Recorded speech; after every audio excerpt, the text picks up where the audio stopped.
Okay, what is success? I mean, people sit around and I don't know if they realize it, but you think about success all the time, whether we want to or don't want to, or very few people are free from the desire to be successful. Okay, they even go to say, well, I got to get this done all day. There's a constant desire to succeed at something. Okay, and this is a very nebulous type thing for people because very difficult to define what is success. Some would say it's the family. Some would say it's making money. Some say it's a big house. Some say their second, third divorce is a success. Um, I don't call divorces a success. I call it a breaking of a vow. But if you had a vow of poverty, is this success? To talk about poverty, I've been doing a bunch of research on it, and I'm constantly trying to figure out what Henry David Thoreau was writing about in his book Walden. Even though I've read the book maybe 5 times, it greatly inspires me. What I essentially take out of it is a message that we don't need to work, you know, 7 days a week. We could work 1 day a week and have plenty for what we need. Okay. And what we need is opposed to what we want. Okay. But a vow of poverty is something like a Catholic priest or a monk or somebody does like this. And it's a thing. But there's a lot of people, a lot of philosophers, a lot of times when people are very happy being poor. I actually have been reviewing my life because right now I'm probably as poor as I've ever been in my whole life. Not, this isn't the poorest. No, this is the third poorest. Okay, let me go through this different stages here. I had 4 different times in my life when I was radically poor. Uh, One is when I first got sober on June 6th, I don't know, 40 some years ago. Contrary, I keep saying I've been sober for 37 years, but I actually was sober for 3 years, got drunk for 2 or 3 months, and then got in radical trouble. So most of the last 40 years, I barely drank, okay? I don't remember much about the feeling of being intoxicated. But I got sober, and I had closed down a business, and I was wanting to go back to, I was in Middle Michigan, and I was wanting to go back to Indiana, and I was living in an attic that a very good man gave me a place in exchange for mowing the lawn. Okay. And then I lived up in the attic, and it was a very good life. I really enjoyed this time because I call it a Caesar. It was a stop in the music. Caesar is the word that means when they do one of them pauses. And it was a stop in the music for me. And I needed this, okay? And what I see most people do when they're radically upset is they stay busy so they don't have to think. I 100% believe that if you have like a divorce or a trauma or a child dies, you need to take time where you cannot avoid thinking. But what am I doing today? I'm having a great life. I'm gonna try to remember to always tell you some funny stories.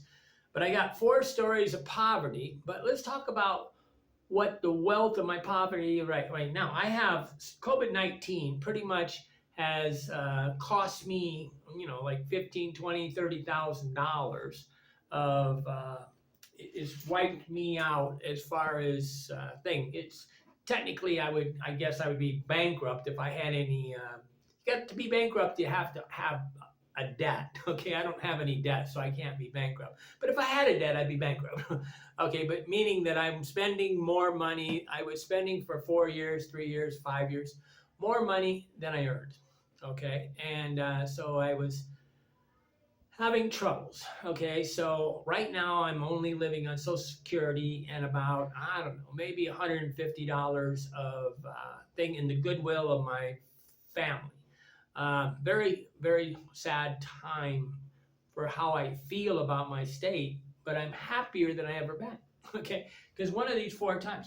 But why am I happy? The biggest reason why I was happy, I went to the gym yesterday, and this is the kind of thing that makes me happy. I went into the gym, and there was 6 absolutely beautiful girls here in the Cañas Gordas, Colombia gym. I mean, this is a very small city, about 12, 15,000 people.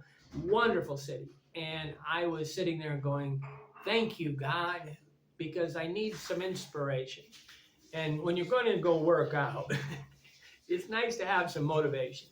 And I've never got married, and the idea that even though these women were a lot younger than me and really a lot better fit than me, at their age, I looked just like them. But I mean, I didn't look like a woman, but I looked, one girl had her abs. I mean, she was abdominal muscles. I was like really impressed, because nothing makes me happier than to see somebody that really focuses and understands the plot, stays on plot. So I was in there just thinking, thank you, God. You gave me some motivation to think. So I didn't eat anything the rest of the day. Okay. Got in trouble later in the day when a woman offered me a banuela, a little round like donut thing. And I turned her down, and I go, oh, gee whiz, why did I do that? It's kind of like it's an insult to turn somebody down when they offer you food. That's a term of endearment. You have to take food when you're traveling, and no matter what, gagging down. Okay, I've had some horrible stories though when they tried to feed me some food that just really, I actively avoid going in houses because they try to feed me. It's just the way the world is. But this is life. Life is finding the small things that make you happy. So every day is a thing. And I'm going to go through a lot of Henry David Thoreau's quotes on poverty. I mean, this guy, I've been researching, and one of the ways I do research is this is part of SEO and search engine optimization and things, but there's ways to define the page that you're on. And so what they do is they try to make a higher density of certain words so that those words show up in the Google search. Okay, but you can use it in reverse and try to say, what is this article about? And I mean, the great thing about Henry David Thoreau is it's like a parable book. You can read it, and anybody can take out of it what they need. And I really highly respect this way of writing, because you cannot control what a reader interprets, and they should interpret. The hope is they interpret it in a way that is beneficial and inspiring. When somebody's trying to make you angry, I think they're trying to lead you down the wrong path.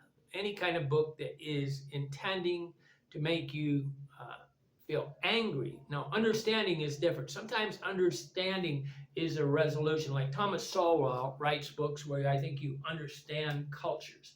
Maybe Ben Carson writes books where you understand culture. Jordan Peterson's 12 steps or whatever it is to happiness is how to be happy. Okay, 12 things. But there's books which are just specifically written to be angry. And as you see right now on the internet, almost everything is a title that is, and I'm not going to make any kind of clickbait titles anymore. I'm not even going to do any kind of little interesting, I'm going to try to keep the titles really direct, okay? Because I realize that I want people of a good mind to be watching my videos. And for me to be happy, I have to attract people that are interested in being good people. But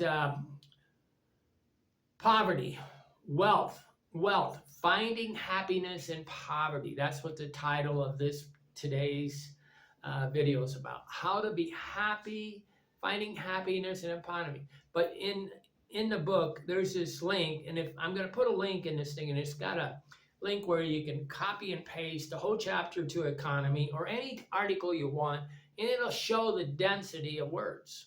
Okay, so the chapter economy, he doesn't really talk that much about economy.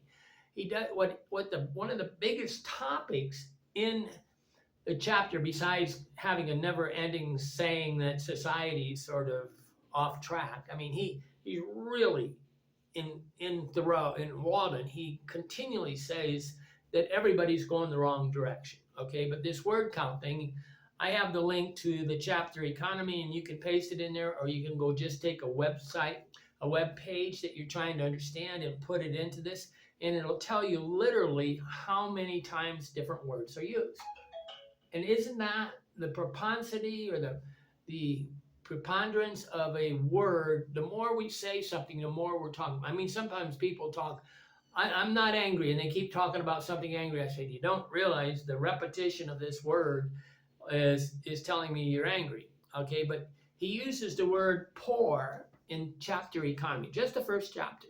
He's got 18 chapters, plus normally they include civil disobedience, right? The essay on civil disobedience, but he's got 35 times he used the word poor, 4 times poverty, 4 times poor, 1 times poorest, and then he uses wealthy twice. Okay, so he obviously is talking. Now, the word economy is not used that very much. It's really a great inspiration, a really great tool for a university student to put, when they're trying to interpret something, to definitely stay away from AI and allowing it to interpret stuff, because it's just incapable of, artificial intelligence is incapable. It can interpret something, and it's really good to give you ideas, but it really lacks the precise insight into something. So I mean, really, AI written article is going to be a non-thing. It's just going to be a platitude article. After you're done, you're going to say, that was nice. You don't have any great memories of it. You don't have any angries. You don't have any things. Nothing changes in your brain, because it's just smooth, passive writing. It's not biting. It doesn't make you think, which is the goal of writing.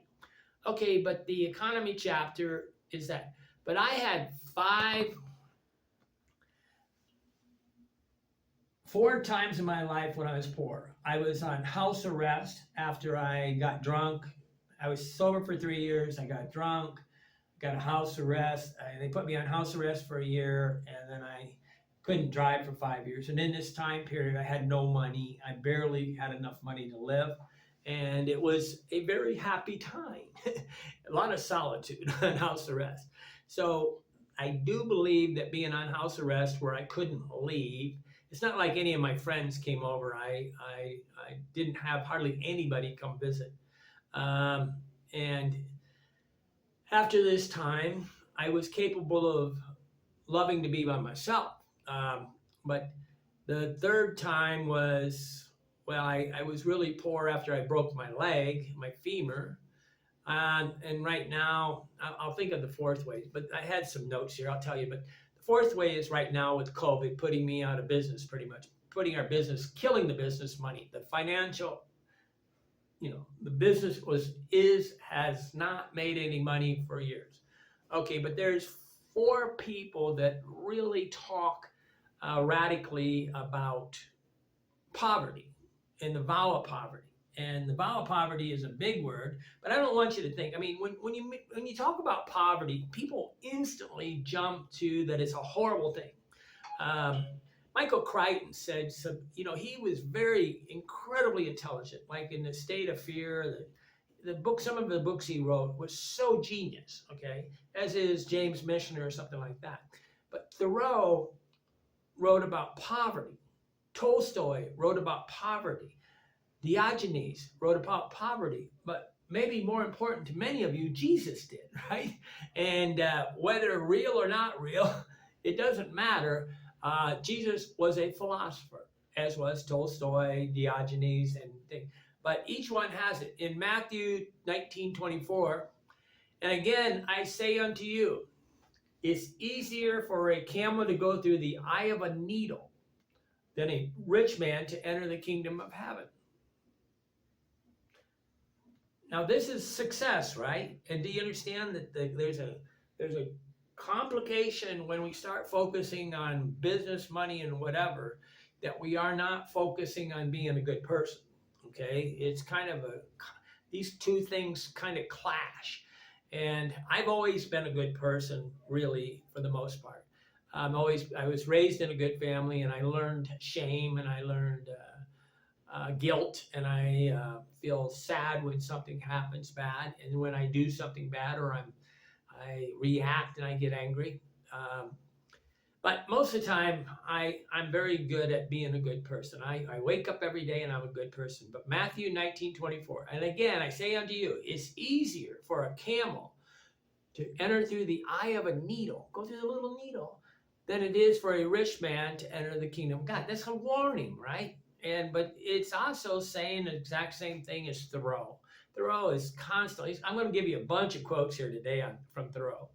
But what we're talking about today is the art of not caring, okay? Not caring what people think so you can be free. See, poverty is the only time you're actually, when I was the poorest of the poor, it's when I could care less what the other people were doing. And nobody cares about a poor person, okay? Nobody, absolutely zero people care that you are poor. They really enjoy mocking you when you're poor. When I was riding around a moped, it was a violent thing, the way people treated me. I mean, they'd hit their brakes in front of me in a snowstorm. I'm riding a moped because you can drive a car, a little scooter that's less than, I don't know, 50 cc's legally without a license, and in the state of Indiana. I'm sure. So I was riding this around the city in snowstorms, and everybody knows you're having trouble, and they literally they get real angry. They pass you and hit the brakes, and they think I'm violent when I want to, whack a couple dogs that are getting in a fight in the middle of a restaurant, and I'm afraid they're going to bite a little kid, right?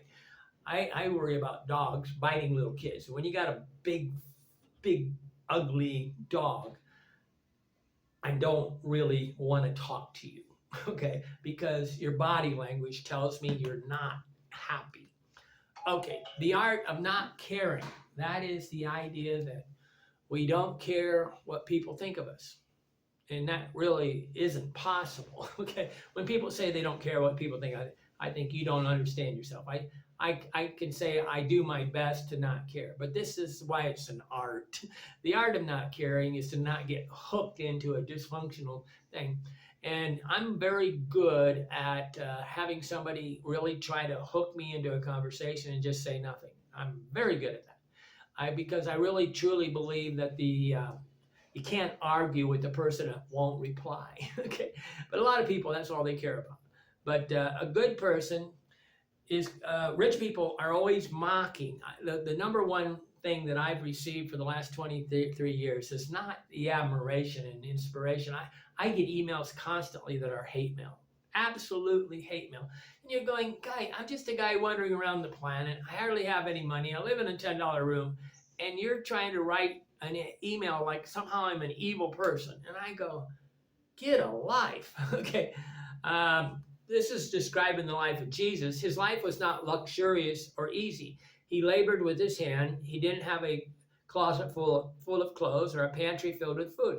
He was a nomad, relying on the kindness and generosity of others. And that kind of is what a philosopher is supposed to do. We're supposed to be somehow of benefit to society by by thinking things through and rewording it and studying things so that we can explain things. This is what a preacher does. This is what Thoreau did. He wrote a book. And for the most part, he never really had a job except a couple times he was a teacher. In the book Walden, it's very good. Laura Dawson's book on a life is very good. I interviewed her, I don't know, about 10, 15 videos back. You can see it. She's really sharp, okay? Really did an in-depth thing. But what is difficult? What makes people happy? I wake up every day. What I think people do is they always, whenever you say what you're doing, they think, if I say that I'm traveling, they say, oh, I would never do that. And I go, I didn't ask you if you wanted to do it, okay? I very seldom, I talk about my travels and I talk about a thing and I explain the benefits of travel, but I do not tell people to go travel. Right now, I don't want anybody to travel because I think they have to make that decision on their own, especially if they want to go for more than a couple weeks on vacation. Everybody should go on vacation, but almost nobody should go longer than about 2 weeks because mentally, emotionally, physically, spiritually, they are going to have high withdrawal from the enslavement of society. They are part of society, and when you go longer than 2 weeks on a vacation, you are saying goodbye to society. You're giving it the finger, right? But I would not trade my life for you under any condition. I remember this guy Steve asked me if I got the money to go to get an education to get an MBA, would I do it? And I was like, what a stupid question. I'm here and I was like in Africa at the time, and I was like going, I'm surrounded by beautiful girls, nice people, family situation, Christians. Why would I go work? Why would I go try to prove that I'm smart? Because that's what an MBA, going to university, is trying to prove that you're smart. It's to get a thing. I know I'm smart, okay? I'm an autodidact. I'm a self-taught, self-trained. I'm highly good at researching. I don't need to prove to myself that I'm smart. Really, I'd like to be a little dumber. And I thought I was done. But I would never trade my life. And I meet people in different countries, and they actually think, I can tell that they feel sorry for me. And I go, like they offer to buy me lunch, like that's some sort of benefit. And I go, but you're fat. I don't want to go get fat with you. I'm always laughing at these people. Normally they're fat or they're drunks, okay? And then they want to act like that somehow their life of working 40 hours a week back in the United States is better than me roaming around the planet for 26 years and going to 114 countries. I get a life, but they can't imagine that life. And that's one of the problems. Henry David Thoreau went to build a house, and people can kind of imagine doing that. They can imagine living in a house on a lake. I'll never forget when I rode my bike about 50 miles in a day. People were really impressed. And I said, it's not that big a deal. It's really actually quite easy, okay? And of all the things I've ever done in my life, that's got to be one of the easiest things. And I did it, I don't know, 50, 60 miles. I did it probably, 15 times. Never much more than that, though, because I was going to the Huntington Hospital. But the life is good. But they can only really relate and empathize with something they're capable of doing. I think President Lincoln, Abraham Lincoln, said this: we don't entertain an idea of doing something that we aren't capable of doing, okay? And the actual traveling to 114 countries is not something that a person is capable of doing. So they can't even empathize with it.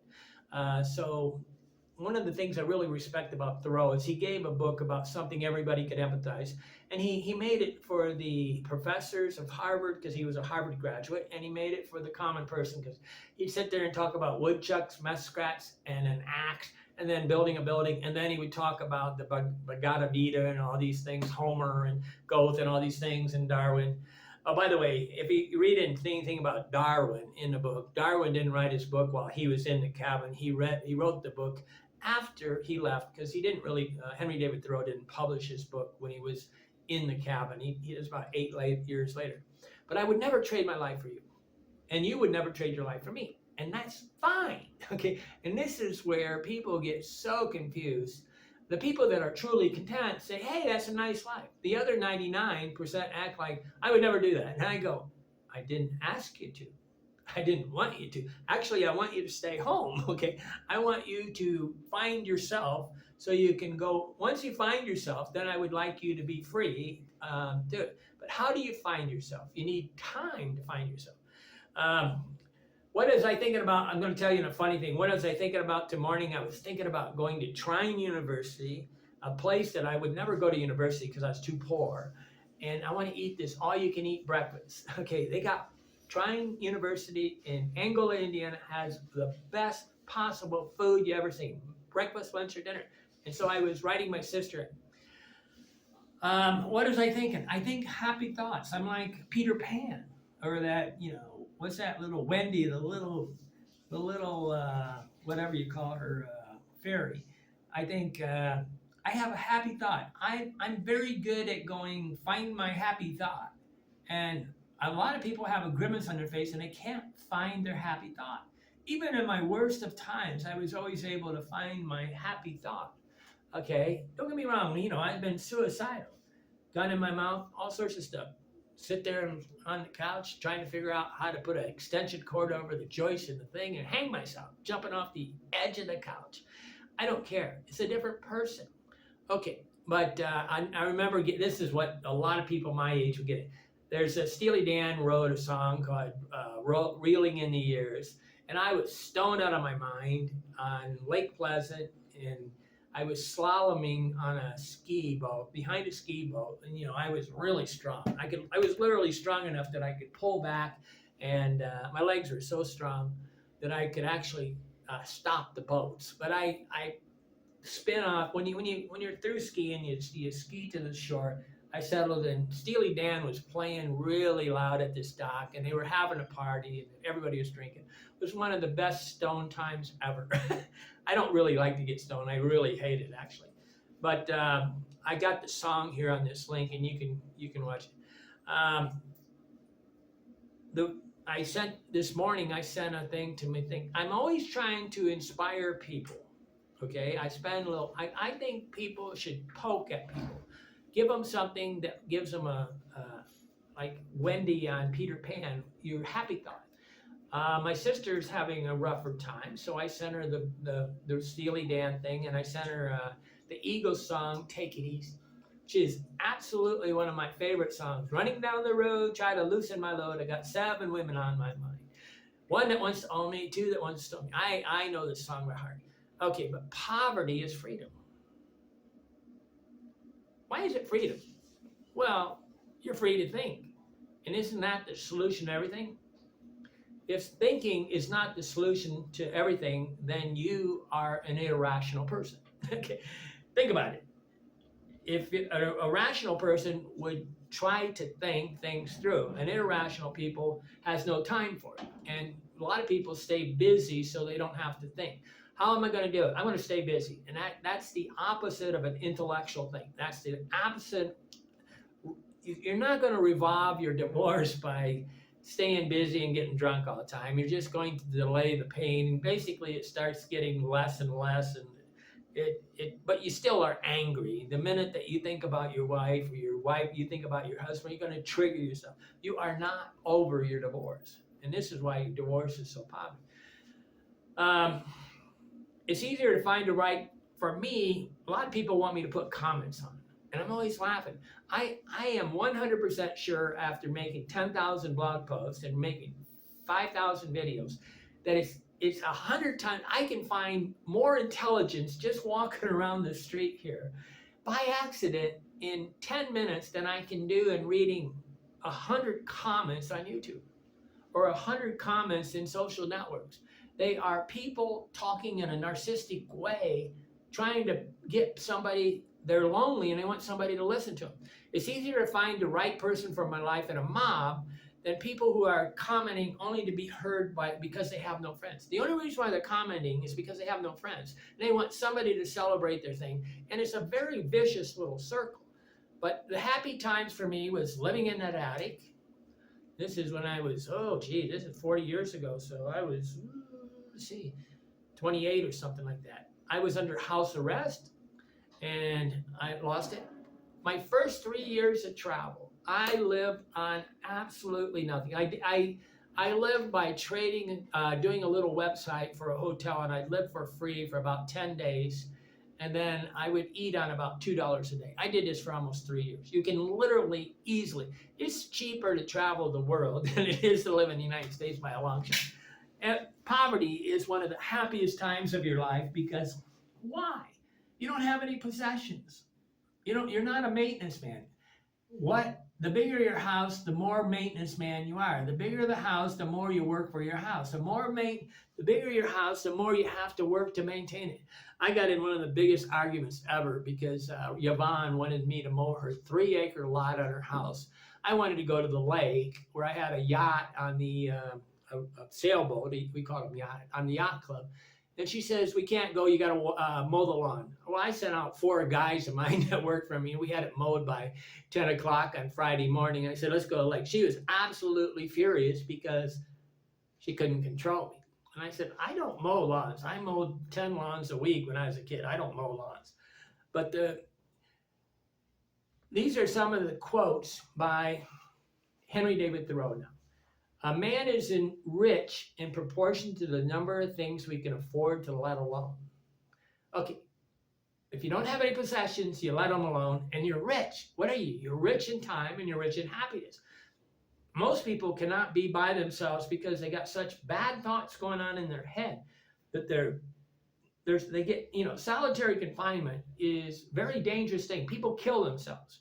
Why? Because to put them alone with their own thoughts, they're so negative, they will kill themselves. And this is the problem. Success should be that you could love to be by yourself, or you love to be with people. What I don't believe is this idea of celebrating solitude. I am in complete solitude in the middle of 1,000 people because I've got 2 sides to Andy. Andy that's talking to somebody and Andy that is thinking about what he's talking about. But a rich man is rich in proportion to the number of things he can afford to let alone. He's saying, be poverty. Poverty, let low. If you can let go of every possession, you're wealthy. Poverty is freedom. Here's a quote by me. Thank the good gods for making me rich enough to afford the likes, dislikes, comments, and screams of people. No, to afford to avoid. Thank the good gods for making me rich enough to avoid the likes, dislikes, comments, and scream of people who cannot be alone. They want to get at me. Everybody's constantly trying to get at me. And I can say no. I can read an email and not reply. Okay, I'm very good at blocking people. If they even slightly have a tone of being mocking or thing, I just ban them. If you call me and you're not polite, you don't say your first name, last name, say a little bit about you, give me some context, I just say thank you and I hang up and I block you. Okay, why? Because 19 out of 20 people are just taking up space. Okay, and all the reason they're calling me for is they want me to agree with whatever they say. They're going to act like by me agreeing with what they say that they're a good person. And I just call it they're kind of gay, right? I mean, they're in love with me, and it's mostly men that are in love with me. Okay, I think it's really decreased since I cut my hair off. Really nice, right? Men are really confused in their sexuality. Okay, as are women. Above all, we cannot afford not to live in the present. That's in the book. Thank you. I'm surprised at readers. I block 99% of people. I think the secret to poverty is getting rid of these people that it's so easy to be happy. All you got to do is the minute that you feel that a person isn't a go. When I used to buy houses, I bought 60 houses. I would only buy a house if I just couldn't stop myself. I got to buy this house. If there was any doubt in my mind, I didn't buy it. Okay, because instinctually we're protected. But sometimes you're talking to a person and you really don't like them and you're trying to pretend you like them. You don't have to like people. But if you just take anybody that sort of makes you nervous and ban them from your world, you're going to be a lot happier person. But poverty is freedom. I am supposed to have respect for readers, viewers, people who write me emails, and people who call. That is insanity. Okay, I'm only supposed to have. That's not what you're supposed to do. I was told by this guy. Oh, he was in Huntington. He said, "Well, you got to have respect. A journalist has to have respect for the readers." And I go, "Are you insane?" I said, "You're telling me to lie to the readers that I really respect them." I said, nobody's ever going to read me or listen to me if I'm lying to them and I'm shining them on and making them believe that I like them. Sometimes I keep my mouth closed so I don't just avoid an argument. Because literally 99% of people, that when they ask an opinion, they're not asking for uh, knowledge or wisdom. What they're asking for is for me to say that what they're doing is a good idea. And I go, it's a feedback loop that they've got on all these social networks. They go look for people that say that their crazy ideas are okay. And the only way I'll give the very blunt truth is if somebody pays me, because then they're actually going to listen. Okay. But when they're just talking as friends, I normally just keep my mouth closed, because they're not going to learn anything. They're just wanting an affirmation, like a gentleman's agreement. Did you watch the movie Gregory Peck? It's a gentleman's agreement that we won't say anything bad. So there's times when I get real, like, why am I talking to this person? He or she wants me to agree with their insane ideas, as if they know how to travel better than me. I'm crazy. They are crazy. It's easier to find good people by accident than reading comments on social networks. And why don't you go outside and get it? It's because it's safe on the social network, and you can choose your battles, and you can find people that will agree with you. And in real life, a philosopher should be spending 25% of the time with people that are uncontrollable, real people right in their face. They should be spending 25% of the time talking to other people that are philosophers that want to find the truth. They should have 25% of their time of experience, just experiencing the world outside. If you, this guy, let's see, what was the guy said? Oh, Bailu, or Tom Bailu, I think he said, go touch the grass. When's the last time you touched the grass? Have you touched the grass? Ask yourself, when did you touch the grass last time? It's a serious thing. Barefoot in the Grass. Wasn't that, who was it? Very good movie, but Barefoot in the Grass is a very good thing. It's also called earthing. It makes you really feel good. Really good for the electrical synapse. But I want to spend the rest of my life talking to only people I respect. And really, I'm only going to be dealing with people that are Patreon supporters, or somehow proving to me that they want to try to be an honest person with me. I did learn how to, on Patreon, to block somebody after they've signed up. I got these people that I have no respect for, that are trying to be my Patreons. It's really almost a moral dilemma.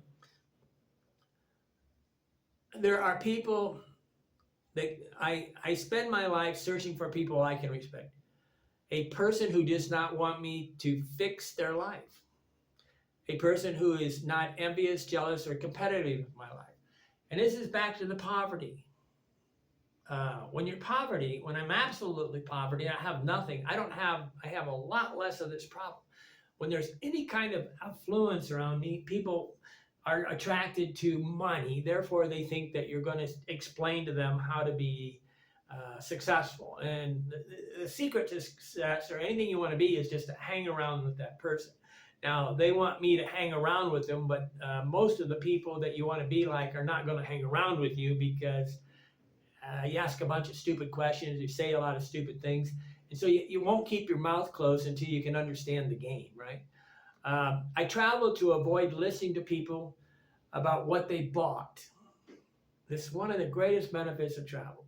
You don't have to hear somebody talk about what they bought on thing. You don't have to hear them talk about what they posted on Facebook. You don't have to hear about Instagram. You don't have to hear about, I bought a car, I bought a house, I bought some furniture. All those absolutely mundane, insane, nothing things.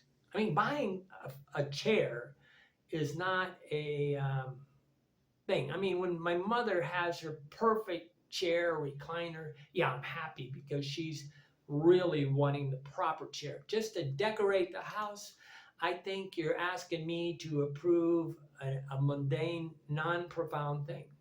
But that's the value. Poverty is freedom. There's a really good set of quotes, and in this link that I'll put in the video, let's see, what do they call it? The Walden.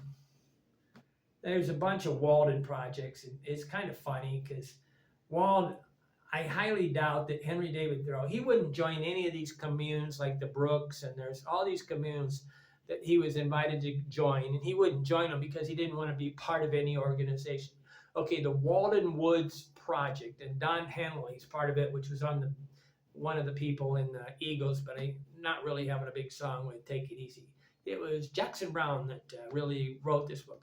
But they got a really great collection of quotes. So they take different topics, and one of them is poverty and wealth.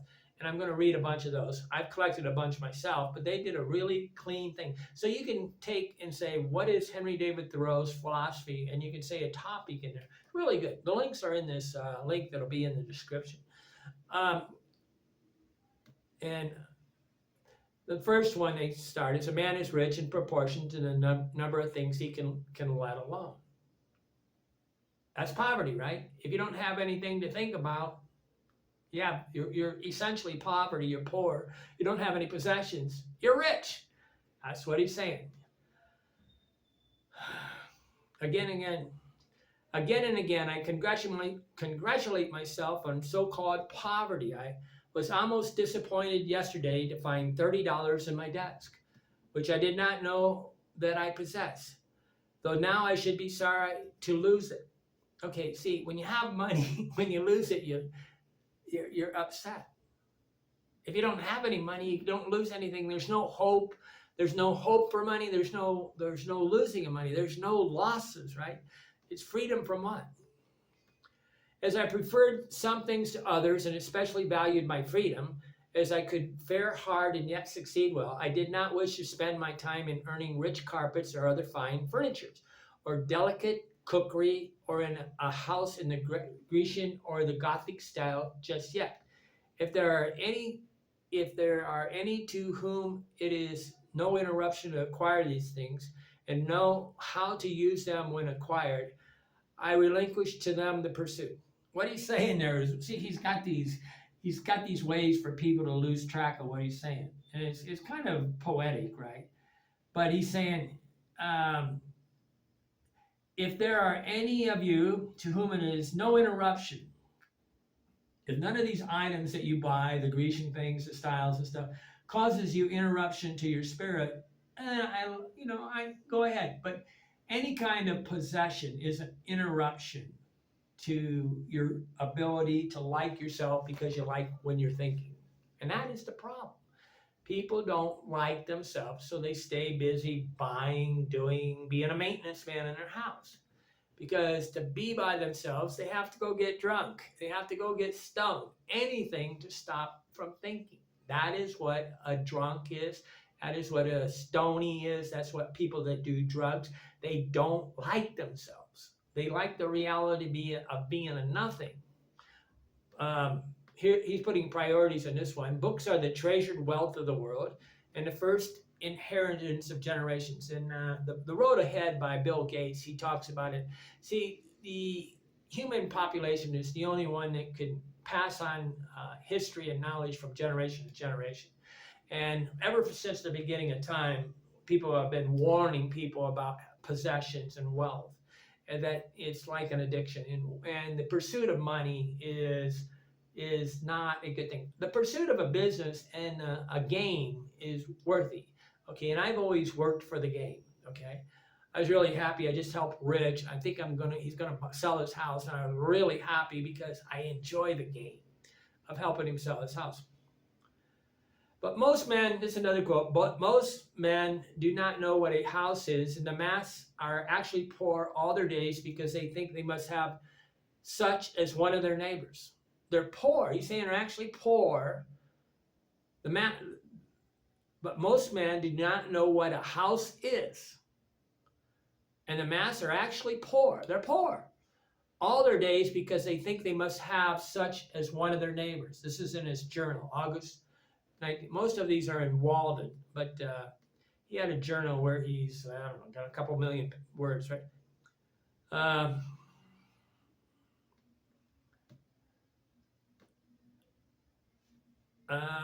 I'm going to skip a couple of these.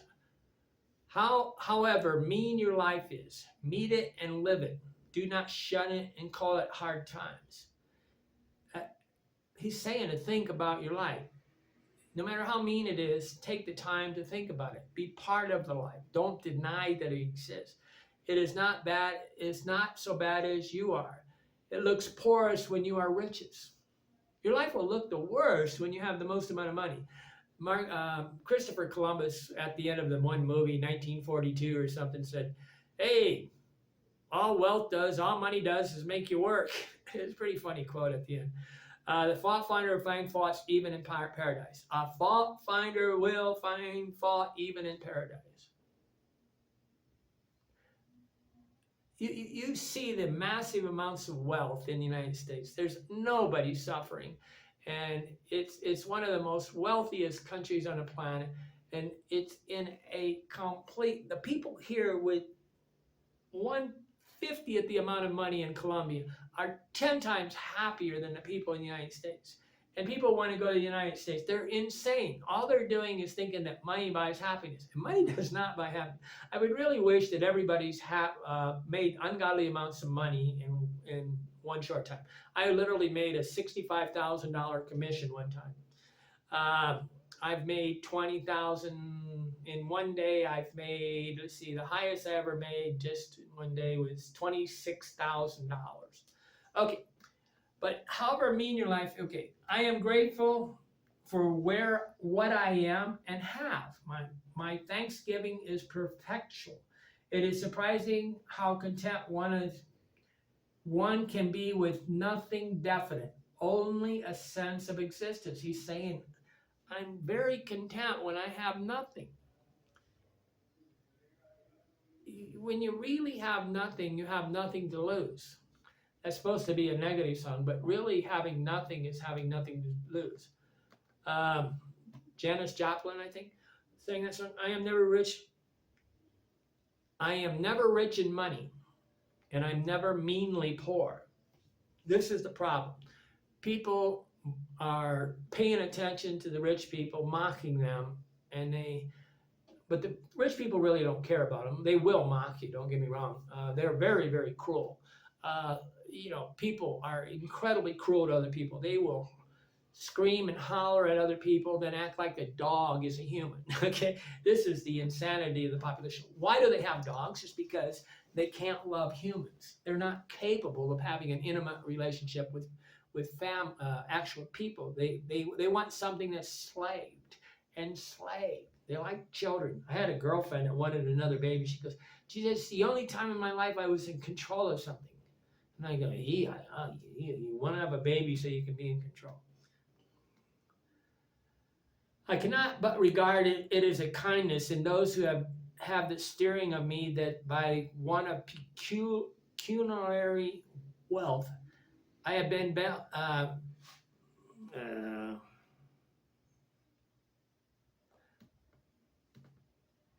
this is really a long one. Wealth will not buy a man a home in a nature house, nor farm there. The man of business does not by his business earn a residence in nature. You can't buy enough money to live naturally. Okay, you can't earn enough money to live a natural life. Okay, you have to go out and touch the grass. Most people that are buying all the organic food, all the vitamins and supplements, are the least natural person they are. They will not even go out in the sun and walk around. Okay, because they're afraid of everything, as if taking a pill.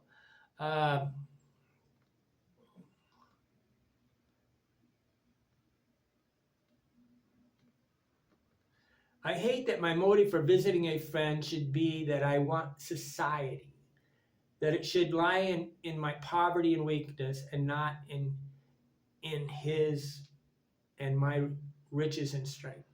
Kind of an ambiguous one there. I'm thinking what he's saying is, see, what the great thing about Thoreau is he words things in a double entendre type way.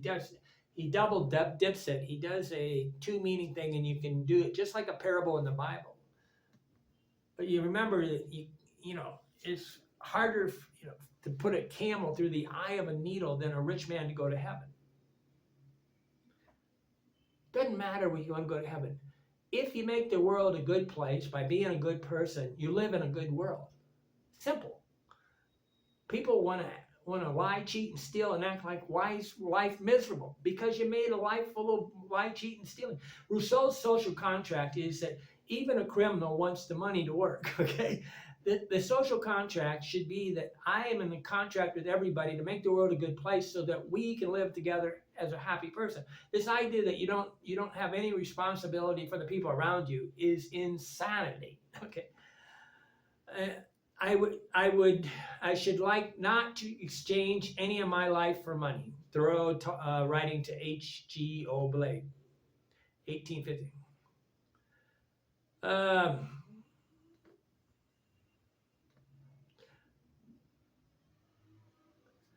If you wish to give a man a sense of poverty, give him $1,000. The next $100 he gets will not be worth more than 10 that he used to get. How pity to him. Once you give a person a large amount of money, they are never happy again. Okay. See, we had in Fort Wayne, Indiana, we had a Harvester, a very big factory. I think they probably had 10,000 workers. Went out of business, and these people were getting, they were high school graduates. They were getting, say, 40% more than the average wage in Fort Wayne. These people literally lost their houses, their families, their wives. They lost everything because they would never accept less than what they earned at Harvester. And I go, you guys, it's like the General Motors people in Fort Wayne, Indiana. They have no education and they think they're smart because they got money. There is no correlation between intelligence and money. The people with the least amount of money have the most amount of time to study, right? To be smart. The person with the most amount of money have the least amount of time to be smart. I should make that into a quote. The people with the most amount of money have the least amount of time to study. The people with the most amount of time have the least amount of money because it takes time to get to know yourself.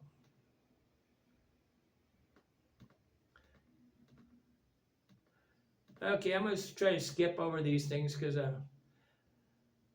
let me see no other conflict but with prosperity. He's constantly saying it. I mean, 30, 40 times he talks about poverty. The whole book, Economy, is saying that we're all fools for being in such desperate haste to succeed in such desperate enterprises.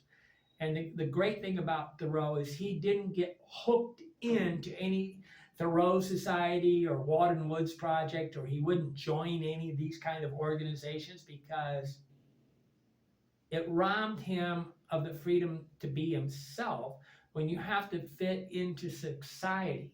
So you should always be a member of something, but not like a acting member, right?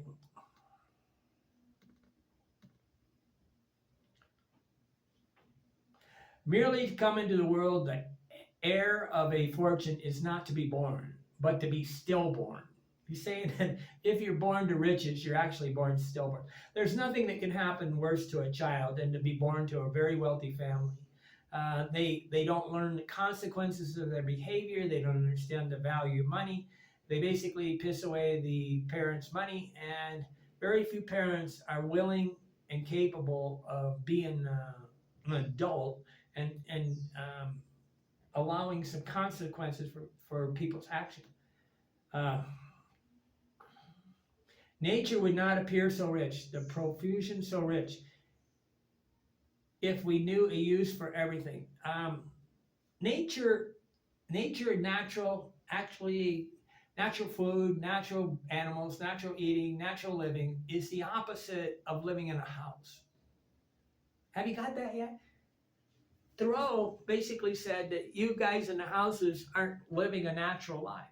And then he's considered the ecology people, and the people that are probably the biggest advocates for Henry David Thoreau probably live in some of the most expensive houses, go to Harvard University, and are totally opposite of this man. It's kind of humorous, really. You really got to study this. Oh, how I laugh when I think of my vague, indefinite riches. No run on my bank and drain it. For my wealth is not a possession, but enjoyment. Nobody can run on his bank and take his money because he's got no money. He says, my wealth is not possessions. It's the same thing as George Carlin talking about stuff. Everybody watches these things. They love this video by George Carlin on stuff. And then what do? They go buy more stuff. They don't learn absolutely inside. It's incredible how you can talk and give the greatest wisdom in the world. And it's entertainment. They're brain dead. It doesn't even stick. There's nothing that registers in the brain. I really want you to take the time to think. That's why I'm not going to have any backgrounds or anything anymore. I'm going to make it really simple because I want to drive away the people that want entertainment. Okay? If you want to make your life better, we have to learn to listen. Okay? Oh, a week and poverty was her lot, but she possessed these virtues without which the rich are but poor. Okay, the rich and the poor don't get along because the rich have a different set of values than the poor people. The poor people are not sitting around dreaming about money because they kind of accept their lot. The rich are always trying to protect their possessions. They're the ones that get a gun, right? Superfluous wealth can buy superfluities only. Money is not required to buy one necessity of the soul. Well, money does. The best things in life are absolutely free. Okay, it's almost amazing. I mean, love, enjoyment, sharing time with your family. These are all the freedom things of life. And what do people do? They buy their children a big, video game so that they can avoid talking to their children. The man is richest whose pleasures are the cheapest. This guy, Henry David Thoreau. Anyway, I'm going to stop here because it's just going on too long. What he's saying is he never stops saying. The whole point of his book is to say that money is the root of all evil, and money is not evil. Money is a tool, as is a gun, a hammer, a jacket, and it's something to be used to buy you freedom. We don't go to work for the sake of going to work. We go to work so we can have a nice life. And most people actually go to work as the reason for life and then don't know what to do when the time is up. The only meaning they have in life is that they have a job. This is why retirement is a killer for most people. I used to try to get everybody to retire. Now I say stay working. Why? You're not going to be able to handle it. My sister right now is having radical problems because she's not doing anything. She just got over chemo and breast cancer, and she's okay, but she's not having any meaningful thing in her life to do. She doesn't have anything that defines her. And I can't get any of my friends to retire because truthfully is they don't really know who they are. The reason why they don't retire is because they are the job. Okay, I have a whole bunch of quotes here. I have a lot more. Man, I've got a lot. Then I bring in Diogenes. Most people that talk to me want me to fix their life, or the really smart ones, which is 1 in 20, want me to fix their life. Like I'm going to fix their life. I can give them some guidance, but I can't fix their life. And then the other 19 want me to agree that their life is fixed when they're really just sick puppies. Okay, most people that travel the world are sadly not really doing it for the enjoyment of the people they meet. They're doing it so that they can go home and brag that they were on Instagram and Facebook and whatever. You see it all the time. People go take pictures and they put them instantly on Facebook. They instantly put them on a social network, Instagram, whatever. Why? Because they have no friends to share them with. Okay. As if a like by an anonymous person has any value. I have never in my life paid it. I liked possessions, though, certain things. I had a 1964 Ford Mustang for about 1 month. And I loved to have a Ford Mustang. I really loved it, except every time I went to the gas station, I had to talk to some ding-a-ling that demanded that he brag about his Ford Mustang. And I sold it after 1 month. I said, I don't want to talk about this thing. I just want to own it and enjoy it. I had a yacht on a 24-foot, I forget the name of the brand, boat on the Crow's Nest Yacht Club. And I would tell people if they came on my boat, you cannot talk about boats. And they go, what? I said, I am not going to say, it's like golfers, scuba divers, hikers, they can't stop talking about what is kind of mundane. Bike riders, they want to go into endless detail about their bike. Oh, it's boring. Okay, enjoy your bike. Don't make me listen to it. Okay, it's like showing me home videos, right? The only people I'm envious on the planet are natural language learners. The people, the idiots that think that they're skinny because they're good eaters, that can't gain weight because their metabolism's so high. There's always this guy. There's this guy, Russ, on Lake Athlon, and thinks he's in great physical shape. And I said, Russ, you have never been even slightly fat in your whole life. Okay. There's people that are always acting like the fat people. I mean, if you weighed 50 pounds overweight, you lost it, then I would believe you, okay?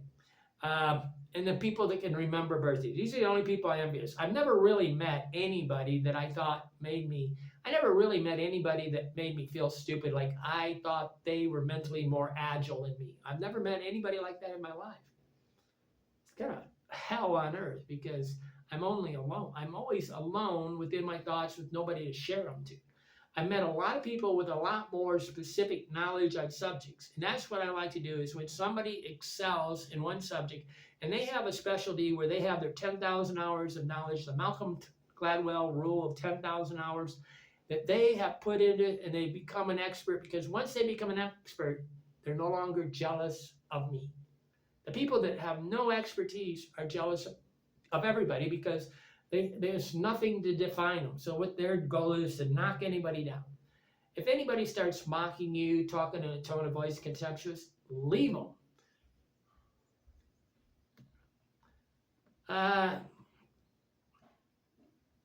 Okay.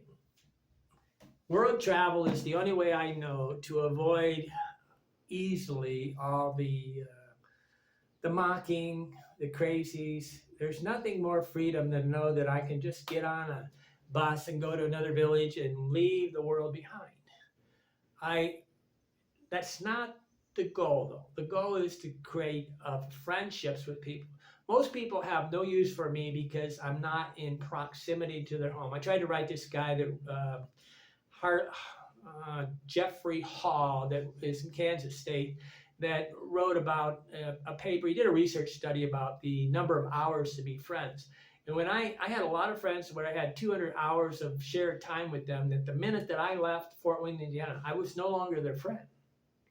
People don't realize how you need to be there. And that's when you have a family and you're not giving time. My friend Jojo, when I worked concrete, I said he had like 12 kids. I said, Jojo, how do you have 12 kids? Andy, he says, nothing to do with money. He says, it takes time. And that's what it takes to have a good life. It takes time alone with yourself until you love yourself. If you're alone in poverty and you're alone with yourself, it's better to be rich and busy but not alone with yourself. Okay, I'm Andy Lee Graham. Become a Patreon, and anybody that's a Patreon I'm willing to communicate with you. Anybody that's not a Patreon, I'm not willing to communicate with you. I'm no longer, but even if you're a Patreon and you're not a philosopher, you're not intent on becoming a good person and finding out the truth, I will unhook you too. Okay, I'm very, very protective of my joy, as you should be too. And when you hear one of these, I'm getting really burned out. I've been watching these Friedrich Nietzsche videos and everybody talks like, rah, rah, rah, rah. And I go, gee whiz, it's like the ugly man, old man in the barn is talking to me and giving me a lecture and I'm supposed to obey. These guys are insane. It's nothing authentic about any of these videos. They got music in the background. And I go, can anybody actually care enough to just talk to me instead of preach to me? I don't want to, these videos sometimes are hilarious. I do like it when famous actors are reading Rudyard Kipling's If You Can Keep Your Mind When All About You, or thing. What's his name of his, does that, Michael Caine. I mean, these guys are brilliant. Okay, but I love some voices. Give yourself a César a pause in the music of life where you can give a gift to you of poverty. Poverty is not being responsible for anything. It's a great feeling. Andy Lee Grimm. Hit subscribe. Life is good. Be a Patreon and communicate with me. I'm looking for philosophers.